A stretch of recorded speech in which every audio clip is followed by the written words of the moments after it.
We are going to kick it off with the featherweight bout between the former featherweight champion in CFFC, former Cage Fury Fighting Championship featherweight champion in Blake Builder, coming into the UFC for a second time after his decision victory over, who did he beat in his UFC debut? It was a decision victory over Shane Young at UFC 284. Makhachev versus Volkanovski won that fight via decision. Blake El Animal Builder coming in and fighting against Kyle Nelson, who's 13-5-1. Builder on the other side, undefeated as a professional mixed martial artist with 1 no contest. But in his amateur career, I believe he was 28-2 or something, 26-2. Let's see, Blake Builder, amateur MMA. Let's see. Do they list? It doesn't look like they listed the amateur career, but maybe here, amateur fights. But it doesn't give me the full record. Hold on. We're going to find this. Give me a second. I think he was 20? It was like 27-2, 28-2, somewhere around there. Blake Builder, amateur MMA record. It's just the pro record. Tapology, did they give it to me?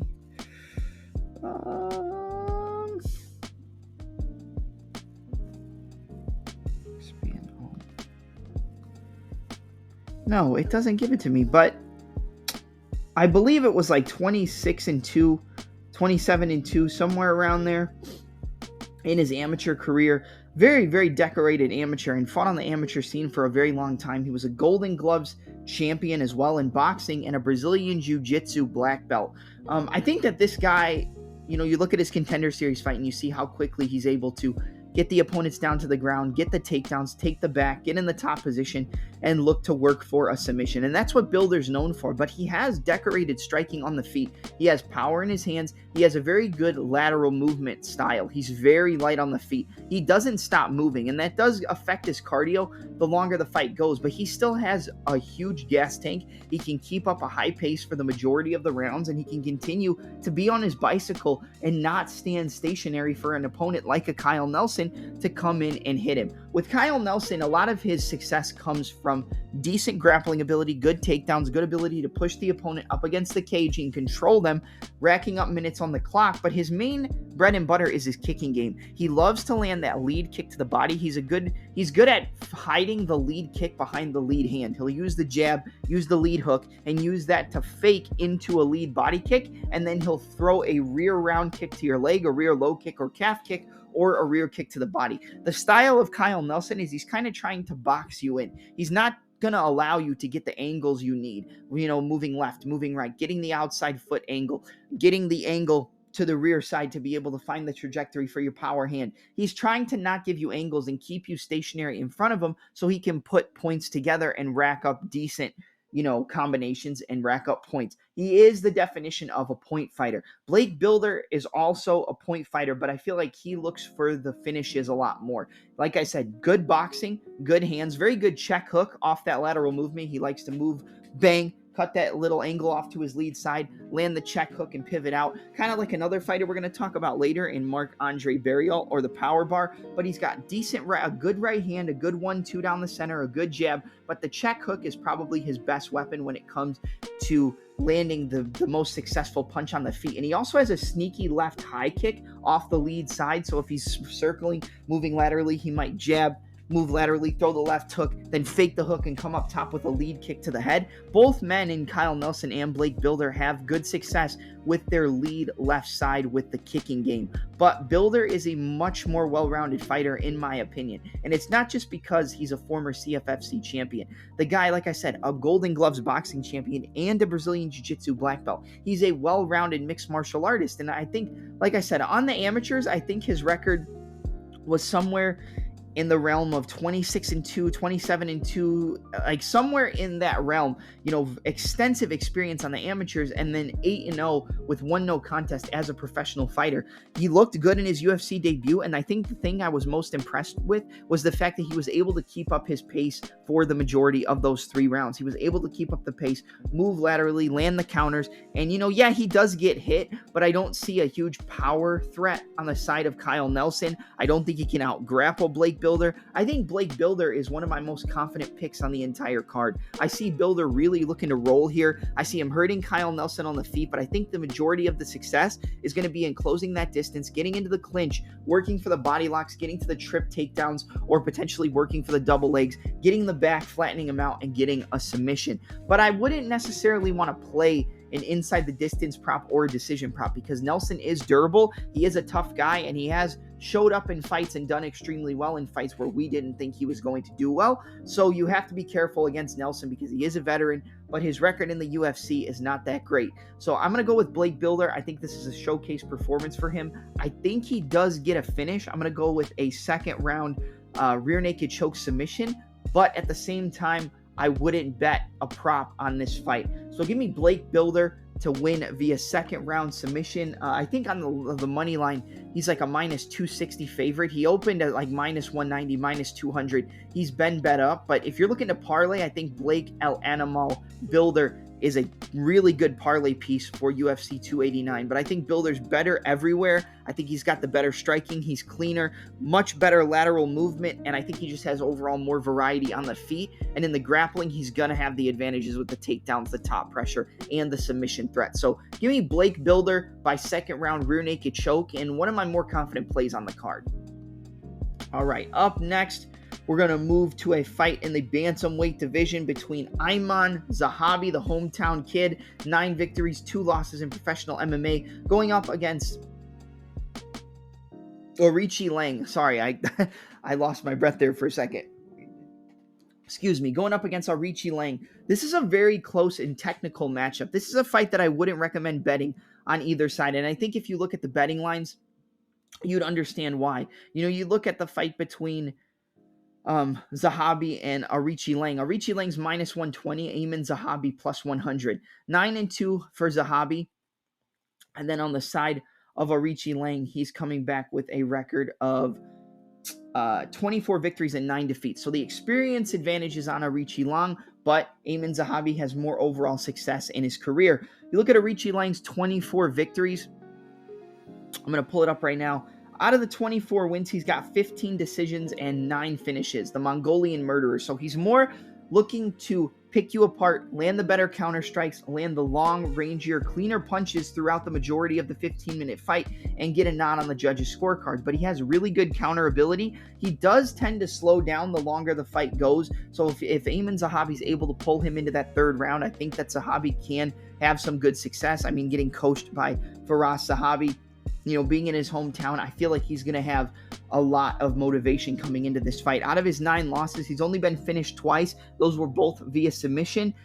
7 losses come by way of decision. So out of 33 fights, he's got 22 out of 33 fights going the distance. So, I mean, if you're looking at a decision prop, you would probably want to be on the side of Orichi Lang.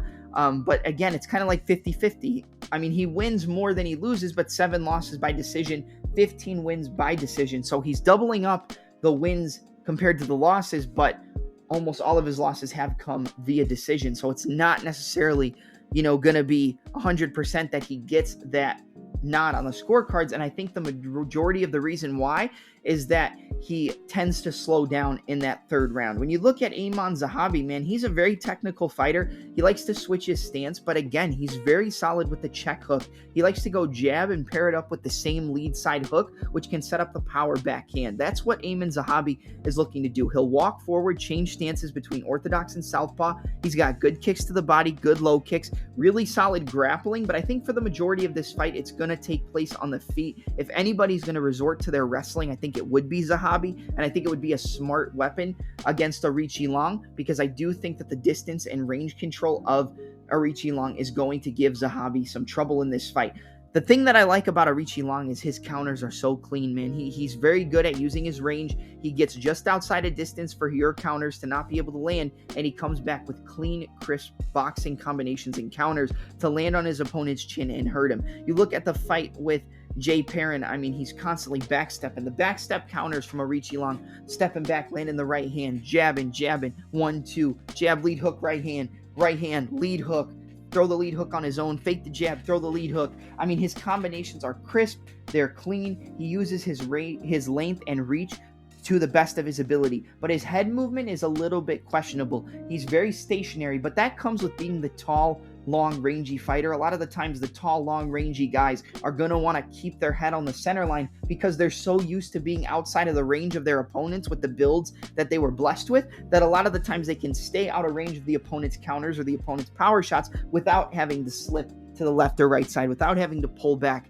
or roll underneath. Most of the time, it's going to be step back pull counters, rear side pull counters, like we've talked about with the rear side angles. And I think we're going to see a lot of that against Zahabi. Zahabi, I would say, has better fakes and feints when it comes to setting up his combinations, but his volume isn't the best. I think the volume on either side is not really the strongest suit for either fighter. I think the more finishing upside would come from the side of Arichi Long, but I think that if Zahabi wants to have the most success, it would be pushing Arichi Long up against the fence, getting into the over-under positions, getting into the tie clinch, looking to land shots up the middle with uppercuts and knees, looking to work the body, and looking to change levels and get the takedowns and work from that top position. I think that Arichi Long will have trouble if he does start to get taken down, controlled from the top position by Ayman Zahabi. I think this fight is very close, though, and I wouldn't necessarily be 100% confident in either side. And I mean, even though I give the grappling advantage to Zahabi, he only has 2 victories by way of submissions. 5 out of his 9 wins come by way of knockout. 7 out of 9 come inside the distance. You know, I think that this fight is very close, and I kind of consider this a coin flip because I think the long, rangy shots of Arichi Long can catch Zahabi. I think he can hurt him, and Zahabi has been finished before. He got knocked out by Ricardo Ramos with a spinning back elbow in the 3rd round. Lost the decision to Vince Morales, which doesn't look the best. So he has had chin issues, but he's very good technically, very good defense, doesn't get hit too much, and he likes to switch up his angles, change his footwork. He uses more kicks than Arichi Long. I feel like his body kicks to the head are going to be more available than it would be on the side of Arichi Long. Arichi Long is more going to play that boxing game, going to look for those backstep counters, and going to look to be a counter fighter for the majority of the fight and keep Zahabi at the length of his jab or just outside the length of his jab and not allow him to close the distance. I think closure of the distance, takedowns, cage pressure, and control from the top is where Zahabi has the most success, and I think inside the clinch as well. And I think Arichi Long, the Mongolian murderer, keeping it at a distance, keeping it at range, backstep counters off that rear side, the 1-2, the 2-3, check hook counters as they step in, and then with Zahabi, he can also use that jab to the lead check hook to pivot off and be able to cause Arichi Long to reset. I think this is a 50-50 fight, and I think the betting line would recommend that if you look at it. I mean, like I said, plus 100 for Zahabi, minus 120 for Arichi Long. But in making a pick for this fight, man, it's very hard. Originally, I was going to go with Zahabi, but then the more I thought about it, man, I think Arichi Long has such sharp counters that he's going to be able to catch Zahabi. And I know he's coached by, I think it's his brother in Faraz Zahabi. You can correct me if I'm wrong. Like I didn't really check into that, but I do believe it's his brother. In Ayman Zahabi, but at the end of the day, I think that the sharp counters, the backstep counters, the reach and distance, the length, and the power that Arichi Long has in those clean counters is going to be too much, and I think he's going to catch Zahabi on the chin and put him down in the 2nd round. So I'm going to side with the slight favorite at minus 120 in Arichi Long to be able to defeat Ayman Zahabi via 2nd round knockout. I think he's going to catch him on a backstep counter with the right hand, drop him, jump on him, and get the finish against the guy who, yes, we have seen get knocked out before in the UFC. So give me the Mongolian murderer, I should say, Arichi Long to defeat Ayman Zahabi via 2nd round knockout with a counter, a backstep counter with that right hand. All right, up next, we're going to skip the Jasdavicius fight and Miranda. We're going to skip Jasmine Jasdavicius and Miranda Maverick. If I'm going to make a pick here, I'd say Miranda Maverick by decision. She is kind of a point fighter, but I'm not going to break that fight down, but we'll go Miranda Maverick by decision. But if you want to take a shot at almost 3-1 underdog, it's women's MMA. Almost all of women's MMA, aside from the top level, is 50-50 at certain points. So if you want to take a shot on the plus 245 underdog in Jasmine Jasudavicius, oh my God, Jasmine Jasudavicius, I would say that maybe it's a good chance to take the shot on the underdog there. All right, up next is a great matchup on the prelims in the middleweight division. The prelim headliner in the middleweight division, like I already said, between the number 12 ranked Nasruddin Imavov and the number 14 ranked Chris Action Man Curtis. Man, I cannot talk today. Sorry, guys. But all right, this is a tricky fight, and this is a fight where I see a lot of people betting heavy on Imavov. And I think it makes sense. And I understand why, because I think if the fight goes to decision, I would say 80 to 85% of the time the decision is going to go towards the side of Imavov. And here's why. He's got a lot more volume in his game. He'll throw a lot more strikes. He likes to land a lot more combinations than Chris Curtis. Curtis has really good boxing. He has very good counters, very good with shoulder rolling from that southpaw stance. He'll shoulder roll, land that left uppercut to the body, land the left hook over the top, land the left uppercut, the check right hook, shoulder roll, straight left right hook. Very good at catching kicks, turning off on an angle and landing counters like he did in that knockout victory against Joaquin Buckley.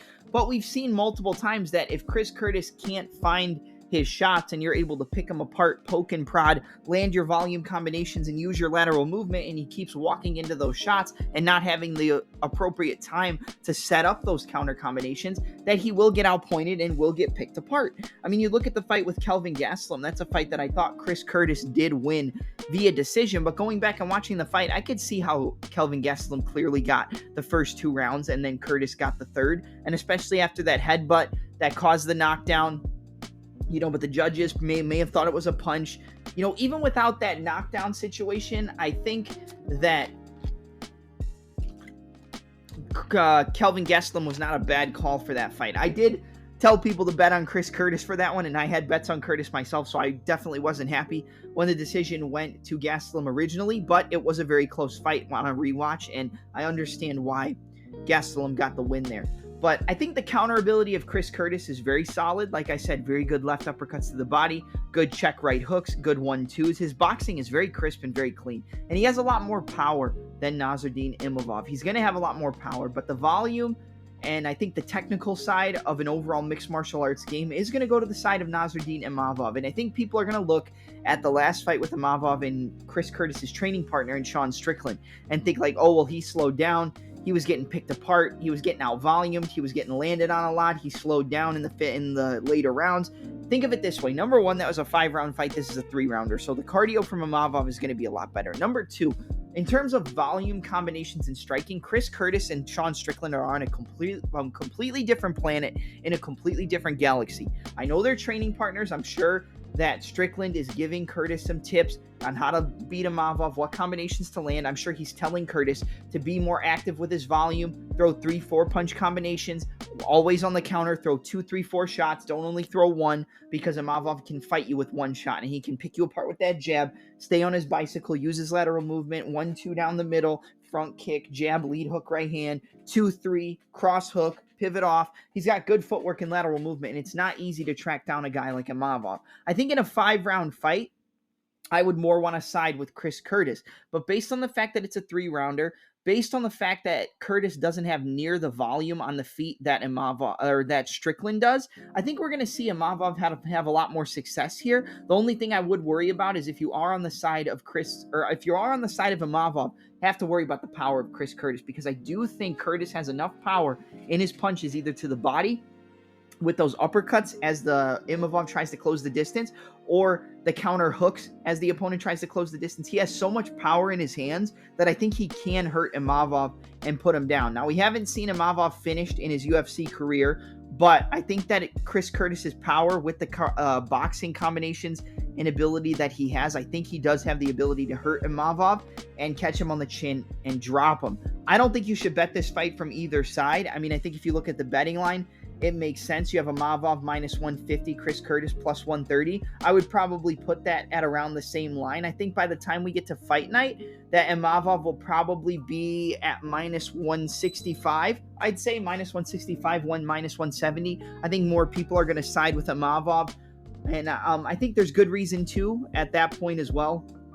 Or I'm sorry, I think there's good reason to side with Imavov. Like, I don't think that's a bad side if you are going to bet the fight because of the volume, because of the combinations, because of the footwork, and because we've seen Chris Curtis have trouble with people who aren't going to stand in front of him. I mean, you can even look back to the Kelvin Gastelum fight. Light on the feet, a lot of lateral movement, good 1-2s down the center, but Gastelum used a little bit more kicks than Imavov is going to use, but we have seen Imavov be able to use the kicks as well. Curtis might have more success in this fight because he is fighting a boxing heavy style of fighter. Even though he uses elbows and shots inside the clinch, he does primarily rely on his hands, his footwork, his pivots, his lateral movement, and his boxing combinations. And Curtis might have more success in that realm because that is Curtis's bread and butter as well. But I think we might see Imavov use more kicks. I think if Curtis was smart in this fight, he would rely on the wrestling a little bit more, pushing Imavov up against the cage, getting him up against the cage in the clinch, taking him down, and trying to work from the top position. But Curtis doesn't use his wrestling, and he's never a guy that has used his wrestling, at least inside the UFC. So when it comes to making a pick, you got number 12 in Imavov versus number 14 in Curtis. I'm going to side with number 12 in Nasruddin Imavov to get the victory via decision. I think that Curtis can knock him out. I think Curtis does have the counter ability and the power to hurt Imavov and knock him out. But I think that the more likely scenario is that Imavov is able to keep Curtis away from him, is able to stay on his bicycle, land the more volume combinations, land the more volume multi-punch combinations, I should say, and eventually just pick apart Chris Curtis to a decision. I think Curtis will have more success in the third round, and we might be in a similar situation to where people are going to believe that Curtis won. He's going to think he won the fight, but if you go back and rewatch it, you'll see that Imavov landed more, had more volume, and was more active over the 15 minutes. So give me Nasruddin Imavov to defeat Chris Curtis via a unanimous decision. I could see it being split, but I just think the volume, the footwork, and the angles of Nasruddin Imavov is going to make it very hard for Curtis to track him down. But again, like I said, Curtis does have that one-hitter-quitter ability. He does have the power to hurt Imavov. I just think it's going to be hard for him to find him in this fight. But I think this is a no-bet fight. If you're very confident on the side of Imavov or Curtis, you can do whatever you want because I'm not giving you betting advice. But if you were going to listen to me, I would say to stay away from this fight from a betting perspective. If you're going to bet, I would say probably take the over 2.5 because I think the fight does go to decision. But if you're on the side of Curtis, you probably want to take him inside the distance because I don't necessarily see a way where Curtis would beat Imavov via decision. If in a 5-rounder, I could see it, but this isn't 5 rounds. This is 3 rounds. So give me Nasruddin Imavov to defeat Chris Curtis by being the more active, cleaner, and technical fighter over 15 minutes and winning via 29-28 unanimous decision as the minus 150 favorite. All right, up next, we move to another fight in the UFC's middleweight division between the power bar in Marc-Andre Barriault and your boy, Eric Anders. Listen, I think that this fight is going to have a finish at some point. I could see it going the distance, but I do think we'll see a lot of violence. I think this fight will have a lot of action, and I think that later on in the fight, you're going to want to side with Marc-Andre Barriault, and we'll get into the breakdown right now. Eric Anders has power. I mean, you saw his ability to drop Kyle Daukaus in his last fight. Every time he was landing that left hand on Kyle Daukaus, either a 1-2 or just a straight left down the middle, a left uppercut, he was hurting Kyle Daukaus, dropping him, and, hurting him very bad in that fight. But look at the Daukaus brothers. They seem to have some chin issues. There was an accidental clash of heads that I think could have aided in Daukaus' inability to take a shot. But at the end of the day, Eric Anders has power, but he relies on that power. He's not the most technical fighter. I think if you look at the fight from a technical aspect, the more well-rounded and more technical guy is going to be Marc-Andre Barriault. The better cardio in the second and third round is going to be Marc-Andre Barriault. I think he can push a pace a lot more than Eric Anders can. I think he can mix up the combinations. I think he's much better inside the clinch from in close, but you have to be careful about getting into those clinch positions with Eric Anders in such close range because of the power he's able to generate in that left hand, whether it's a left straight, a left overhand, a left hook. He has enough power to hurt anybody. I think he can hurt anybody if he's in very close range. And I think if he catches Marc-Andre Barriault on the chin, he can hurt him and get him out of there. Now, I made an earlier comparison between Blake Bilder and Marc-Andre Barriault, and the reason why is because they love to use the check hook to force the opponent to reset using their lateral movement. They love to get that outside angle via the check left hook, jab, check left hook, jab, check left hook. And another comparison I can make between Barriault and the style he likes to employ with his boxing is Sean Brady. I think Brady and Barriault are very similar with the way that they like to use that lead hand. Jab, check left hook and pivot out. Jab, cover, check left hook, pivot out, 1-2 down the middle. I see a lot of similarities in the movement and counter hook style of Marc-Andre Barriault and Sean Brady. And I think you saw in the Julian Marquez fight, like Barriault was losing that first round. He was getting dominated. He was getting hurt. You know, it was a close round, but I think everybody knew that Julian Marquez won that. But in the second round, he slowed down heavily. And if Marc-Andre Barriault notices that you're slowing down, look at his nickname, Power Bar. There's a reason he's called the Power Bar, because this guy will build up in the second and the third round, and he will drown you with activity, vicious combinations, vicious clinch work, elbows, uppercuts, knees inside the clinch. He's very nasty inside the clinch, and I think he will be able to break Eric Anders in that clinch position, whether it's in the tie plum, whether it's in the over-under position, whether it's in the single collar clinch. I think he does have the power and volume to make it nasty on your boy and hurt him. You know, I mean, you saw it in the Julian Marquez fight, and I think Eric Anders does not have the cardio to push the same pace that Barriault does in the second and in the third. Does he have the chance to catch Marc-Andre Barriault with a big left hand or a check right hook and hurt him, drop him, and get him out of there? Of course, man. Like I said, Eric Anders has a lot of power, and he's not like terrible technically, but I think when it comes to the technical side, I think that Marc-Andre Barriault is a little bit sharper. I think he has more weapons, and I think he sets up his combinations and his footwork a lot better than Eric Anders. So you have to be worried about the power of Eric Anders early in the fight, but the longer the fight goes, it's going to go to the side of the power bar. Or should I say, the power bar is going to continue to build up until it's in the green zone, until he eventually gets the finish on Eric Anders. And that's what I see. I think the first round is going to be close. I think that Eric Anders could, like I said, Eric Anders is live for a first-round knockout. Does he get a ton of first-round knockouts? No, but do I think he has the power to sit down Marc-Andre? Yes, I do.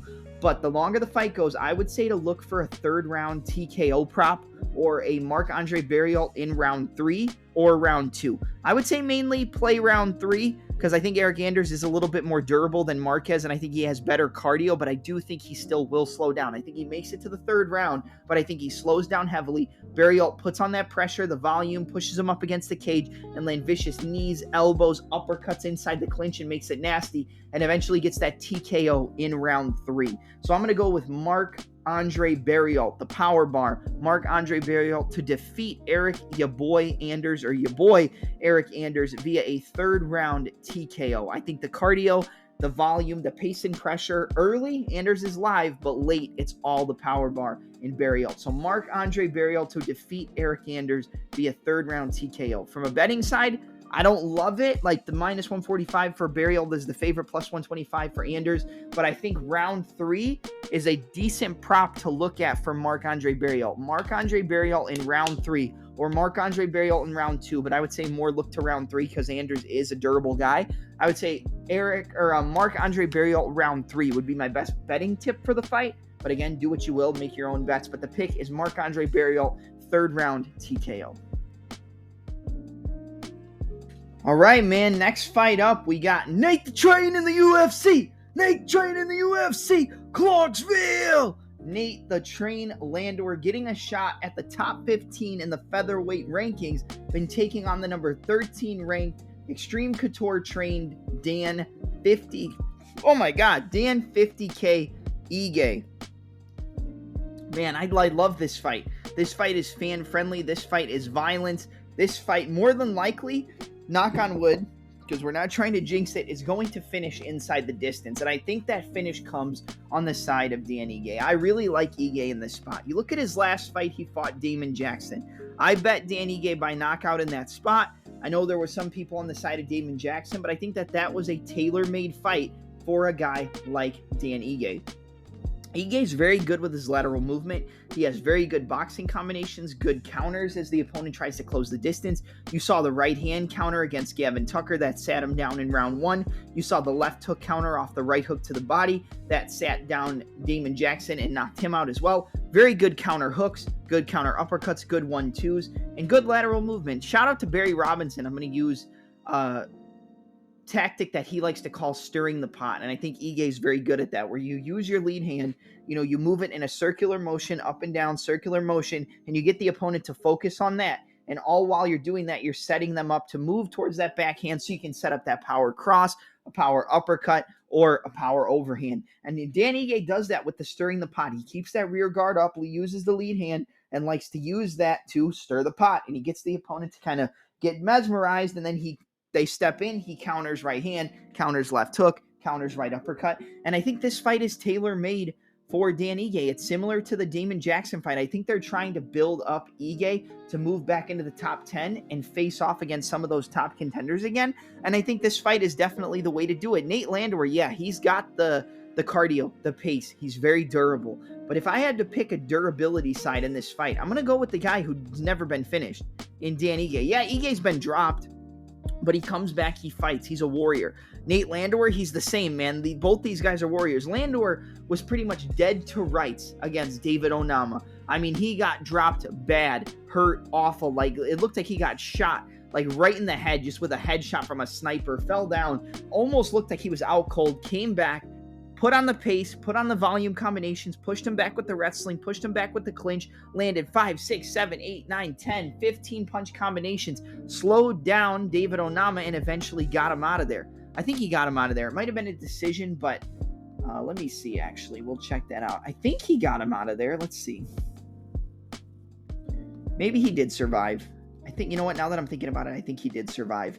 Yeah, it was a majority decision against David Onama, and then in his last fight, he got a rear naked choke in round 2. Before that, a anaconda choke in the 3rd round against Ludovic Klein. But you look at his last 3 fights, a decision, a 3rd round finish, a late 2nd round finish. So Nate Landwehr is a guy who's going to build up over the time. He's going to try to slow you down. He's going to try to break you with the volume, try to break you with the pressure, push you back, really get into your gas tank, drown you with volume combos, and eventually look to set up a finish. That's not going to work against Dan Ige. Ige is one of the most durable fighters, and although he can be considered a brawler, I would consider Ige a technical boxer. Like I said, he uses that stir the pot technique. Shout out to Barry Robinson. Got good counter check left hooks, good ability to measure using the jab, good jab as well. You saw it in the Josh Emmett fight. He was able to pump that jab and move laterally. And in my opinion, he won the Josh Emmett fight,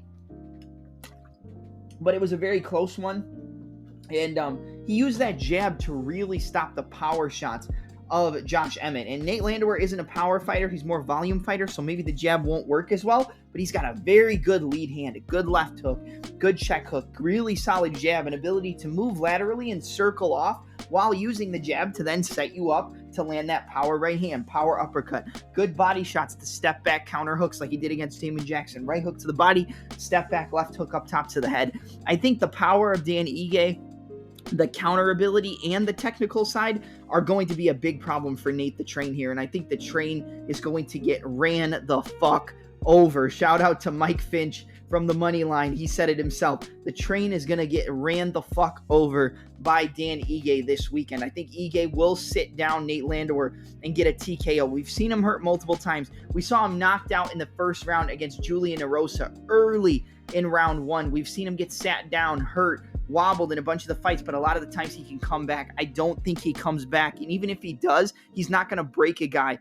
like Ige, who's one of the toughest guys in the UFC and one of the toughest guys in the division as well. So I'm going to go with Dan Ige to get the win via a 2nd round knockout here. I think the power, the counter ability, the technical side is just going to be too much. I think he'll hurt Landwehr in the 1st round, but he'll survive. And then in the 2nd round, he's going to catch him stepping in with a big right hand, probably a right cross, drop him, jump on him, and get him out of there. So give me Dan 50K Ige to go on a 2-fight win streak and defeat Nate the Train Landwehr via 2nd round knockout. If you look at the betting side, Ige is a pretty big favorite, almost 3-1, minus 250.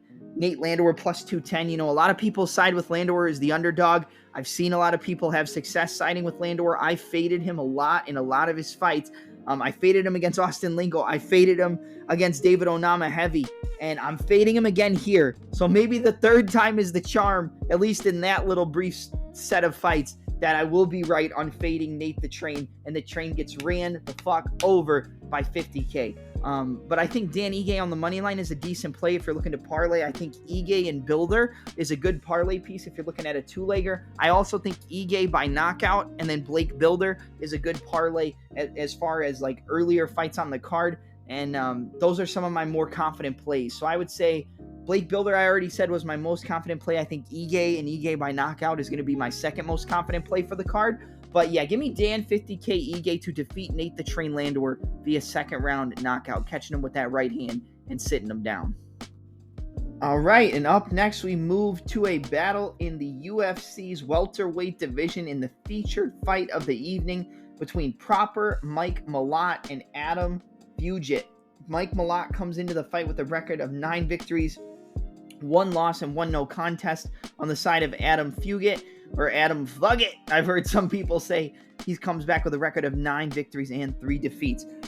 I think a lot of people are going to be heavy on Mike Malott because of his finishing upside, because all of his wins, they don't go out of the first round, whether it's a submission or a knockout. You saw in his last fight, he got that arm triangle choke submission against Johan Lines. I faded Mike Malott in that fight with Johan Lines as the plus 185 underdog. Now, obviously, I wasn't right. You know, you're not always right when you take the dogs, but I faded him, and he looked good, wrestled him, took him down, and was able to submit him early. And we saw that Johan Lines has no ground game, and he doesn't have the best chin either.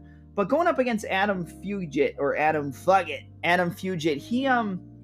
I feel like he's a little bit more technically sound on the feet than Mike Malott. Malott probably has more power, but I think the cleaner shots, the cleaner straight left hand, the cleaner straight shots, the cleaner counter ability, I think that all comes from Adam Fugit. I think that he has really good backstep counters. The straight left hand as he's moving forward, the straight left hand on the backstep, the overhand left if the opponent tries to step into range. He's got very clean counters, got a good high guard, and good ability to cover and counter and land shots after catching the opponent's original shots. Like I said, very, very good counter game. He has decent wrestling, a good ability to stop takedowns. I think that we might see Mike Malott look to engage in some wrestling here. Maybe he tries to push Adam Fugit up against the cage, take him down, look to work from the top position. Like, I think that's definitely a possibility. But at the same time, man, from what I've seen on tape, I think the power is in the side of Mike Malott, but I think Adam Fugit has a lot of power in his counter ability, and I think his shots are cleaner. There's not as much windup. There's not as much telegraph. Very good straight left hand, like I said, straight down the center, right down the pipe, moving forward, down the pipe, moving backwards. He can catch. You saw against Michael Morales, he was able to actually catch Morales with an overhand left as he was trying to come in with big shots of his own. He got hit with a lot of shots as well, so he is hittable, but he has good counters over the top with the overhand left. Check right hooks, 1-2s down the center, left hooks off the rear side. I think that he is going to be a problem for Mike Malott. And based off the fact that we haven't seen Malott pushed outside of that first round, and his one loss did come also in the first round to Hakeem Dawodu, I believe. I believe the Dawodu loss was in the first round, at the end of the first round. Let me see. I'll pull it up.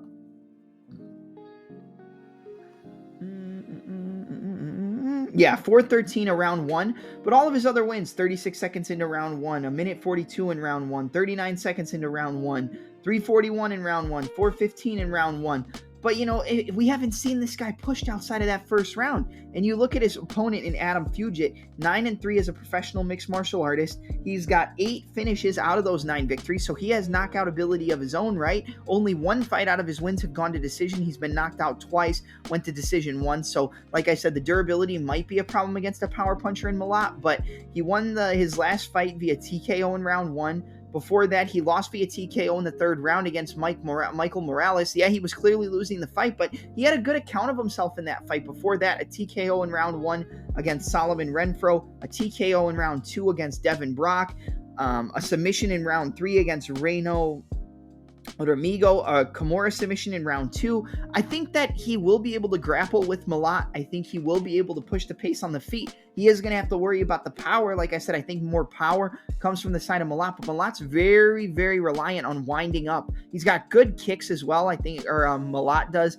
He has good kicks, a really good kicking game, but the overhand lefts, the right hooks, the uppercuts, everything that Malat throws is very wound up. But he does have technical shots. He does have technical movement, but I think the cleaner striker with less windup is Adam Fugit, and I think Adam Fugit's going to be able to catch Mike Malat inside of those wind-up shots with good straight punches, good check hooks, good right hands, good uppercuts, and have the ability to really hurt his opponent as he's stepping into range trying to land those big shots. If you go back to the Mickey Gall fight, yeah, Mickey Gall lost. Yeah, he got knocked out. But did you see the nose of Mike Malat in that fight? Mickey Gall was touching him up. Mickey Gall was battering him. He was landing some good jabs. He was landing some good punches. And he was hurting the nose of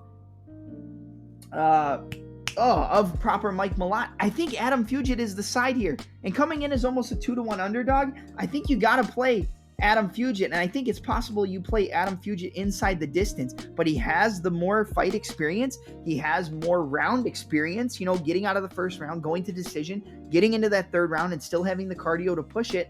I think Adam Fugit is the side. So I say fuck it. And let's go with the plus 175 underdog in Adam Fugit to eventually slow down Mike Malat, land the sharper, cleaner counters, land the cleaner shots through the wind-up shots of Mike Malat, and eventually get him out of there. I'm going to go with Adam Fugit to defeat proper Mike Malat via a third round TKO, potentially a decision, but I'll go Adam Fugit, third round TKO over the minus 205 favorite in Mike Malat. Plus 175 underdog in Adam Fugit to defeat Mike Malat via third round TKO. All right, up next we move to the co-main event of the evening and the best fight on the card. I think anybody wouldn't deny that, or nobody would deny that, I should say. In a lightweight battle between the number 1 ranked former lightweight champion coming off that submission loss to Islam Makhachev back at UFC 280 in Charles Bronx Oliveira, going up against the number 4 ranked streaking contender on the brink of a title shot in Beneil Dariush. Combined records for both men include 33 victories and 9 losses for Charles Oliveira to 22 victories, 4 losses, and 1 no contest on the side of Beneil Dariush. Combined record, you've got 55 wins and 13 losses. I mean, this is a high-level fight, a fight of the highest degree. And in my opinion, this is a 50-50 fight. This is 50-50. I see a lot of people picking Beneil Dariush. I see a lot of people discrediting Charles Oliveira. I could see why. I think it makes sense. And when you really break down the technical side, I think I understand why a lot of people are on the side of Beneil Dariush. But did you forget the run that Oliveira had before he lost to Makhachev? I don't know how well Beneil Dariush would do against Makhachev, but we'll obviously get into the technical breakdown right about now. But you look at the height, 5'10", equal height, 2-inch reach advantage for Oliveira. I think he's going to have to use that reach and distance in this fight to have the most success. I think when you look at this fight, you're going to see a fight between 2 grapplers, but you have 2 grapplers who have extremely solid technical striking. I would say the sharper technical striker on the feet is going to come from Oliveira. And I say that because I think he has better straight punches than Beneil Dariush. Beneil's a southpaw, Oliveira's an orthodox fighter, but I think Beneil's strikes on the feet, when it comes to the boxing, is going to be a little bit more loopy, a little bit more telegraphed than Oliveira. Oliveira has good jabs, good 1-2s, good straight punches right down the center, good right hands over the top. He likes to circle to that rear side, land that right hand over the top, break off the clinch, and land the right hand like you saw him have success with against Dustin Poirier and Justin Gaethje. He can measure inside the clinch, roll underneath, get off to that rear side against an orthodox fighter, and land that overhand right. If he's fighting a southpaw, he's going to circle more towards that lead side to try to come down the center and land a split cross against a southpaw in Beneil Dariush. I think that the boxing is more on the side of Oliveira. I think it's sharper. Beneil Dariush, I think he has the better kicking game on the feet. He's got very solid and powerful left body kicks. Training under coach Rafael Cordero, King's MMA, left power body kicks, good inside low kicks. Against an orthodox fighter in Oliveira, he's going to be looking to attack the inside low kick. But the thing that Oliveira does that's going to negate that inside low kick attack is by being very light on that lead leg and landing front teep kicks to the body, landing knees if he enters in the clinch, lead elbows, lead up elbows to close the distance. But the lead teep kicks, the lead low kicks, that's going to be a weapon to shut down the power inside low kicks of Beneil Dariush. To the body, teep to the knee, kind of like a John Jones, but he's very light on that front leg, which makes it harder for the opponent to set and attack the lead leg with power low kicks, but it would be an inside kick because Beneil is southpaw. But when it comes to the striking, like I said, I think power kicks, the kicking game, more on the side of Beneil. Body kicks, that's something Oliveira has to watch out for. He is going to try to blast that body. The better wrestler is going to be Beneil Dariush. I think the better scrambler in the fight is Beneil Dariush. I think the better jiu-jitsu artist is Charles Oliveira, but Beneil Dariush is a no-gi grappling world champion. He's also a Brazilian jiu-jitsu black belt. But when you see jiu-jitsu versus wrestling in a grappling style of setting, more than likely the wrestler is going to have the advantage, and the wrestler is going to win against a jiu-jitsu fighter. And you know why? Because they have better hip pressure, they have a better ability to settle their hips down and not give you as much space to be able to work your jiu-jitsu. And we saw that against Islam Makhachev. Makhachev, when they did go to the ground, there was some good scrambles. There was a opportunity where Oliveira did work his way back up to the feet with a head on the inside single attempt and push, Makhachev up against the cage, but then he got hip tossed by Makhachev. He got inside tripped or outside tripped by Makhachev, and Makhachev had the better wrestling and was able to stifle the jiu-jitsu, but Oliveira did use the jiu-jitsu and the leg lock attempts and the armbar attempts, the submission attempts to work his way back up to the feet. And even, I think it was a leg lock he used to then push into Makhachev, get into the over-unders, and use that to stand up and break out of the bottom position. But then that's where Makhachev was able to time the knee of Oliveira and land that Ashigarami, or not Ashigarami, but the Oshigari hip toss throw. And that's something that we're going to have to worry about because I think Beneil has the better wrestling. He's very good with the scrambles. I mean, just go back and watch the Mateus Gamrot fight. I mean, constantly scrambling. He looks for submission attempts of his own to be able to reverse into top position. He looks for takedowns. He's able to get up to that tactical get up where you scoot on your butt and then have that rear hand to be able to push off and stand back up. Very good tactical get ups, but he can use that tactical get up position if he gets pushed off balance to then reshoot on his opponents and use that to get into takedown attempts of his own top position. I think Beneil is a much better wrestler. I think the scrambles are going to be very, very high level between these two. We're going to see some of the most high level grappling in this fight, just like you saw with Mateus Gamrot and the Beneil Dariush, or Mateus Gamrot and Beneil Dariush at UFC 280. So that is something we're going to have to look out for. But the last time both of these guys fought was on the same card at UFC 280. So I think it's very fitting that they are going up against each other. I think that Beneil does have power on the feet to hurt Oliveira. Oliveira gets hurt in almost every one of his fights, but we've seen Beneil get hurt. We've seen him get cracked. We've seen him get knocked out. We've seen him get put out as well. Jakar Close hurt him very bad with a 1-2 right down the middle of straight punches. And then Beneil hurt him with a counter shot and then was able to come over the top with the overhand left and drop Jakar Close and knock him out. We've seen him knock out Scott Holtzman with a spinning back fist. Like, this is a 50-50 fight in my opinion. And if you're betting on this fight, being heavy on either side, I think is a mistake. I don't think that betting either Dariush or Oliveira heavily is the right way to take this fight at all.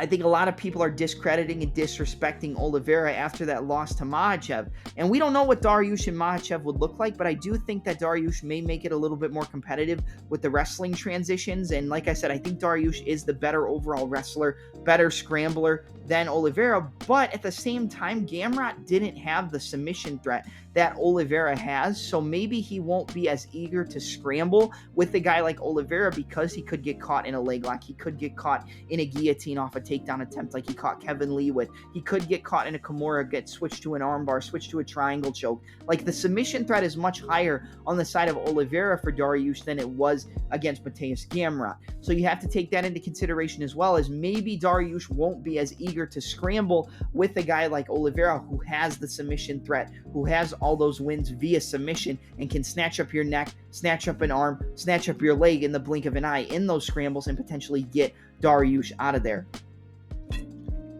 I don't believe Dariush, I think Dariush may have lost via submission in his career. Let me check that for you. 22-4-1. submitted one time. So he got submitted by Michael Chiesa in the second round via rear naked choke, a guy who is now a welterweight. So, he was a big lightweight at the time. One loss via submission, 3 losses by knockout, never lost a decision. So that is something to look at as well. If it goes to the scorecards, do you side with Beneil Dariush to be able to out-scramble, out-position, land the big body kicks, land the more powerful shots on the feet, and be able to control Oliveira for the majority of the fight? If you look at Charles Oliveira, 33-9, Oliveira has been submitted 4 times, knocked out 4 times. So out of 9 losses, he's been finished 8 out of those 9 losses. But out of his wins, he's got 21 wins by submission, 9 wins by way of knockout. So 30 out of 33 victories on the side of Do Bronx and Charles Oliveira come by way of finish. So I think that Oliveira, let's see, so we got 30 out of 33 wins by finish for Oliveira, and we've got 13 out of 22 wins by way of finish for Beneil Dariush. So I think if it goes to the scorecards, you're gonna side with Beneil Dariush. But at the same time, Oliveira only has lost 1 decision in his career, but most of his fights don't go the distance. I mean, out of 42 fights? Out of 42 fights, he's had 38 out of 42 fights finish inside the distance. So look at it that way. I think if it does go to decision, I would side with Beneil Dariush. I think if it finishes inside the distance, I think it's Oliveira snatching up a neck or snatching up a leg or an arm in the scrambles. Even though I think Beneil is the better wrestler with better control, I think he is not facing, or he hasn't faced a guy with the submission threat of an Oliveira where he can catch him in those scrambles with a guillotine, an armbar, omoplata, use the omoplata to sweep, look to go for the leg locks in the Ashigarami game. I think it is a possibility, but at the same time, Oliveira has lost 4 times out of his 9 losses by submission. So maybe if Dariush is able to control with the wrestling, is able to control on the top position, and really stifle the jiu-jitsu and the work off of his back from Charles Oliveira, then maybe he's able to lock up a rear naked choke if Oliveira gives up his back. Maybe he's able to lock up an arm triangle choke like Islam Makhachev. I would not bet this fight, but in a 50-50 fight, if you are going to bet, I would say to side with the underdog in Oliveira, just because it's a 50-50 fight. If it's 50-50, more than likely you take the underdog most of the time. So you've got Oliveira sitting at a, let's see, they don't have the odds on this fight, but we'll pull it up.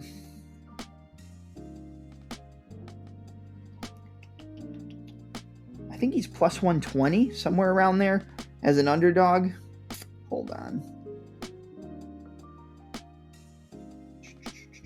Give me a second, sorry. For some reason, they don't have the odds listed on the UFC website, but we're going to pull it up for you. With the co-main event, you've got Charles Oliveira plus 125, Beneil Dariush minus 145. The under 2.5 is minus 180. So I would say the safest bet for the fight is going to be the under 2.5 at minus 180. But if I'm picking a side in this one, even though I think Beneil has more advantages, even though I think Beneil might be the better overall fighter, I think that Oliveira possesses more ability to finish the fight.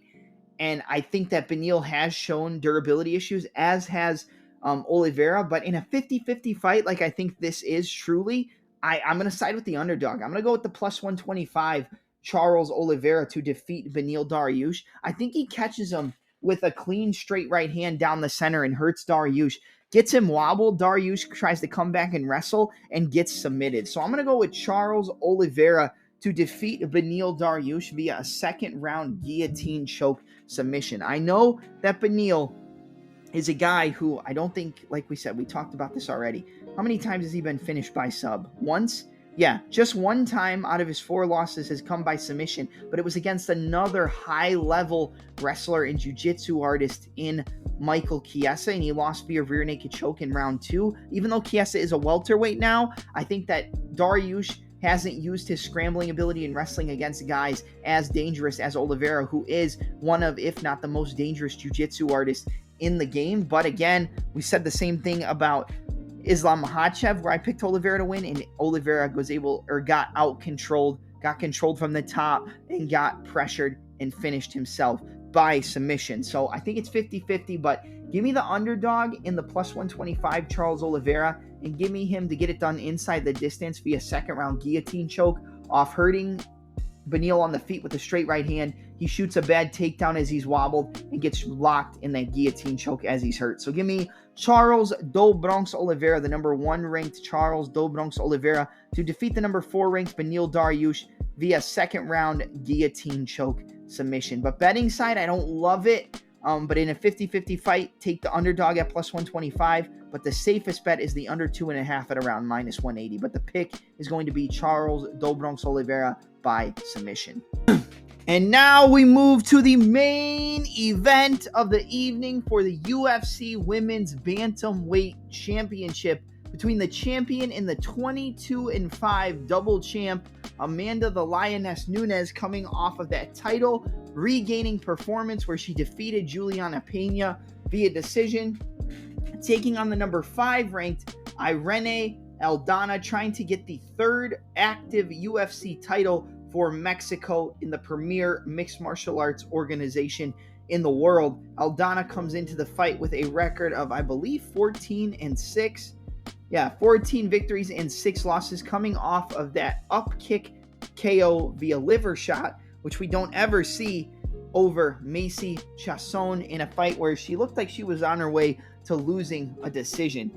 All right, I know the easy thing to say is Amanda Nunes is the greatest fighter of all time. She's going to outstrike Irene Aldana. She's going to put her away. She's going to take her down, ground and pound her and submit her, and the fight's not even going to look close. That's the easy pick, right?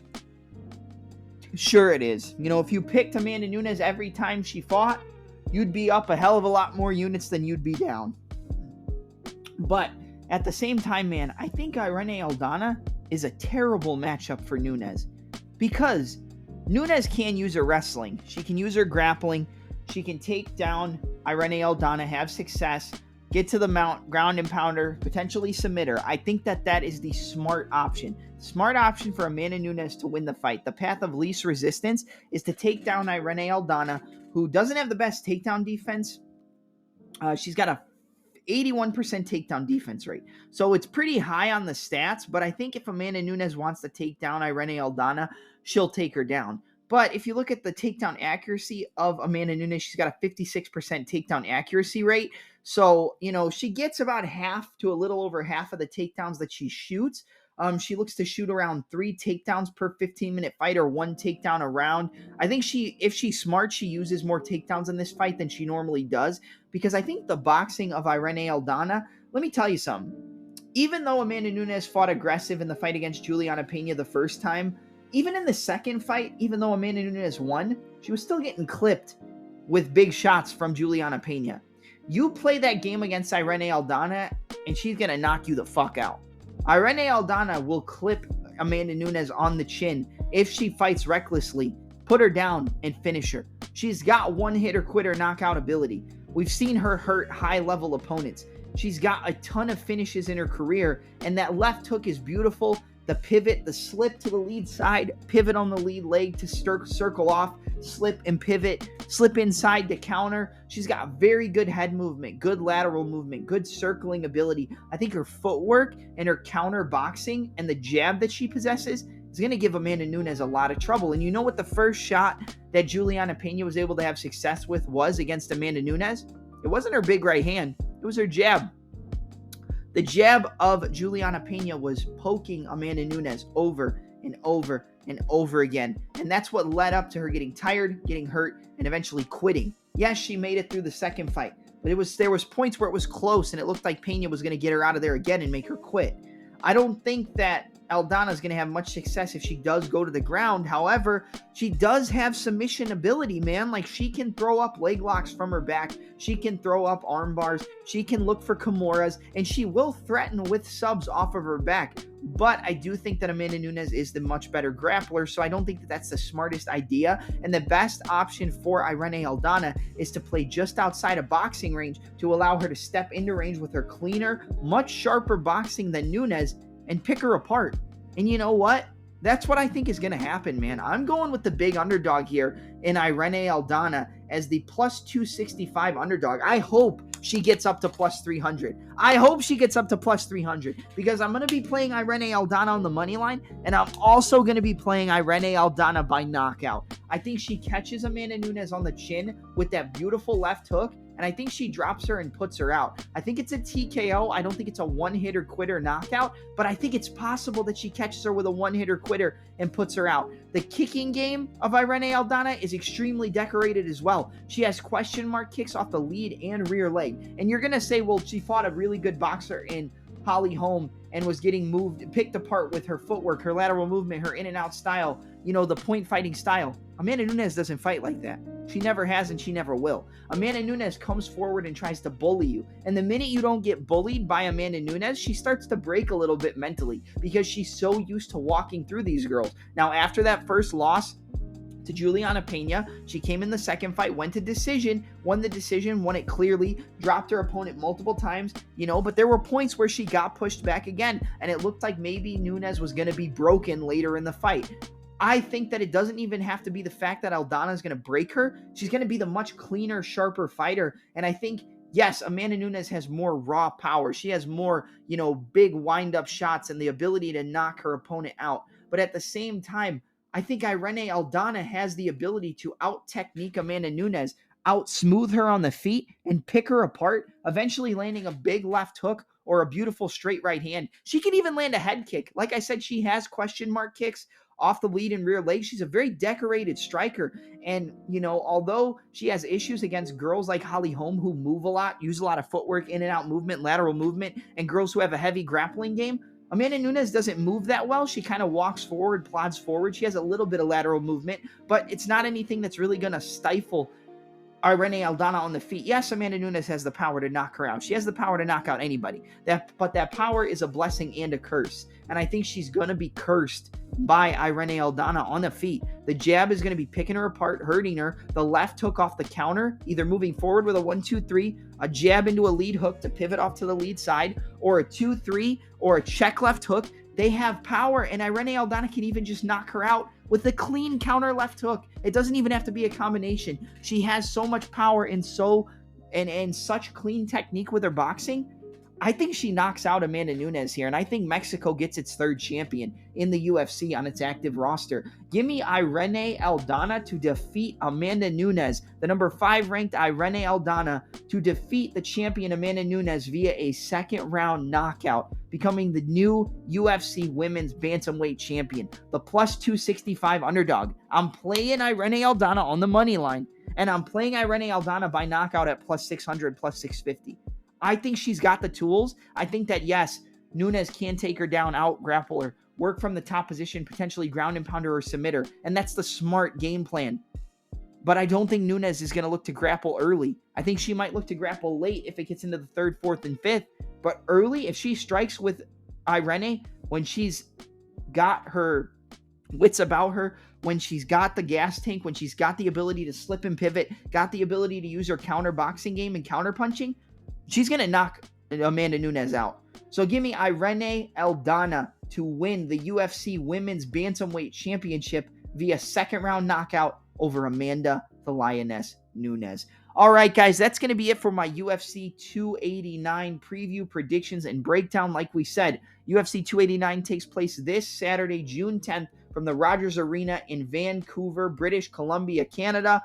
I hope you enjoyed this podcast. You can get this podcast anywhere you get your audio podcasts. That includes Apple Podcasts, Google Podcasts, Spotify, Anchor, Breaker, Stitcher, and any other podcast platforms. This podcast will be uploaded to my YouTube channel, which coincidentally is the same name as the podcast. I'll put a link to the channel in the description. We're at almost 3,000 subscribers on YouTube, and it's at the Touch 'Em Up podcast on YouTube. I'm your host, Double M, and I'm out. Enjoy the fights this weekend.